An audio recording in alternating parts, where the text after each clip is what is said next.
जय माता की। आज नवरात्रि का दूसरा दिन है और आज माँ ब्रह्मचारिणी की पूजा की जाती है। देवी दुर्गा के 9 अवतारों में से दूसरे अवतार को माता ब्रह्मचारिणी के नाम से जाना जाता है। देवी के इस अवतार की पूजा नवरात्रि के दूसरे दिन की जाती है। माँ का नाम ब्रह्मचारिणी दो शब्द ब्रह्मा और चारिणी से मिलकर बना है।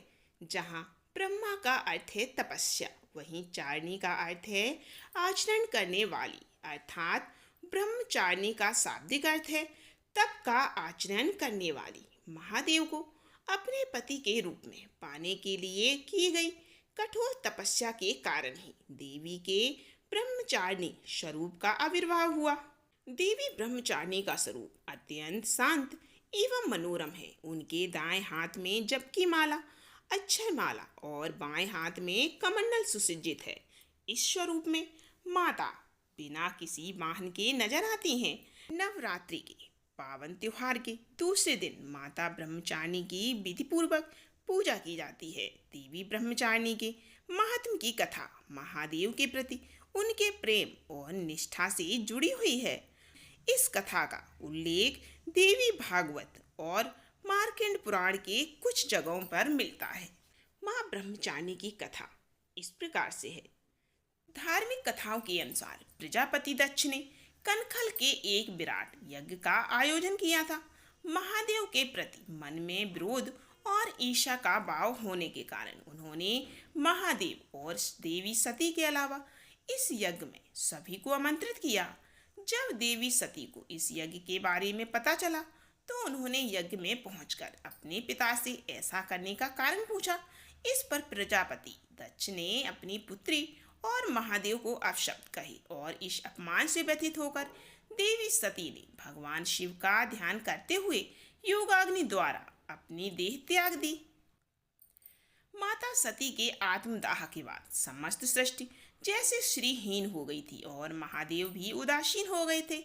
देवताओं ने महादेव की ऐसी हालत और दानवों के उपद्रव से त्रस्त होकर आदिशक्ति का ध्यान किया तथा देवी आदिशक्ति ने सभी देवगणों को आश्वस्त किया कि वे बहुत जल्द पर्वतराज हिमालय के घर कन्या के रूप में अवतरित होंगी। यही कारण है कि कालांतर में देवी ने हिमालय और मैना के घर में जन्म लिया। पर्वतराज की पुत्री होने के कारण देवी पार्वती शैलपुत्री कहलाई। ऐसी मान्यता है कि एक बार हिमालय ने देवर्षि नारद से देवी पार्वती की जन्म पत्रिका को ठीक से जांच करने का आग्रह किया था। देवर्षि ने देवी पार्वती की जन्म पत्रिका देखकर यह बताया कि आगे जाकर वह त्रिलोक के स्वामी महादेव की संगिनी बनेगी। जब इस बात का पता देवी पार्वती को चला तो उन्होंने वन में जाकर महादेव की कठोर तपस्या करनी शुरू कर दी।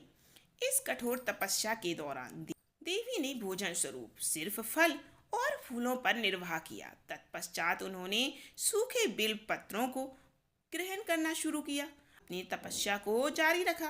एक समय ऐसा भी आया जब देवी निर्जला और निराहार महादेव की तपस्या में लीन हो गईं।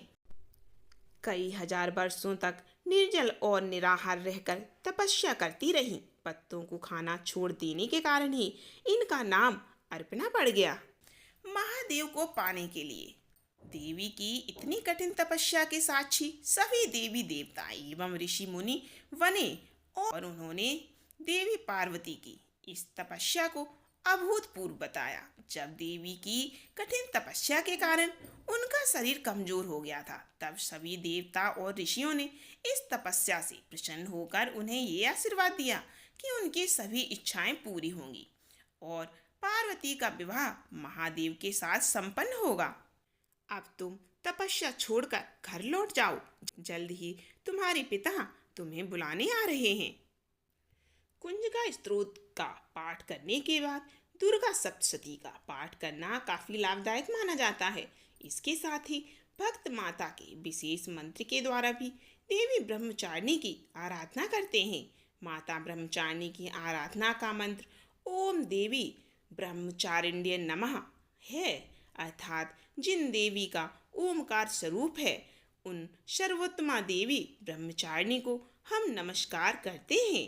मानता है कि देवी ब्रह्मचारिणी की आराधना करने वाले भक्त शीघ्र ही समस्त भोगों के सुख को भोग कर अपनी आत्मा का कल्याण करते हैं और ब्रह्म तत्व की प्राप्ति करते हैं।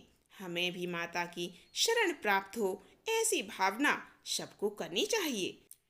देवी दुर्गा के ब्रह्मचारिणी अवतार की कहानी हमें ये बतलाती है कि तपस्या की तप, त्याग और सदाचार, परिश्रम और संयम का मनुष्य के जीवन में कितना महत्व होता है।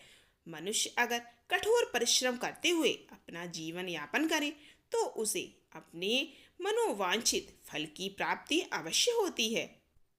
तो प्लीज़ जल्दी से वीडियो को लाइक कीजिए, कमेंट कीजिए। फिर मिलते हैं अगली एक और कथा में।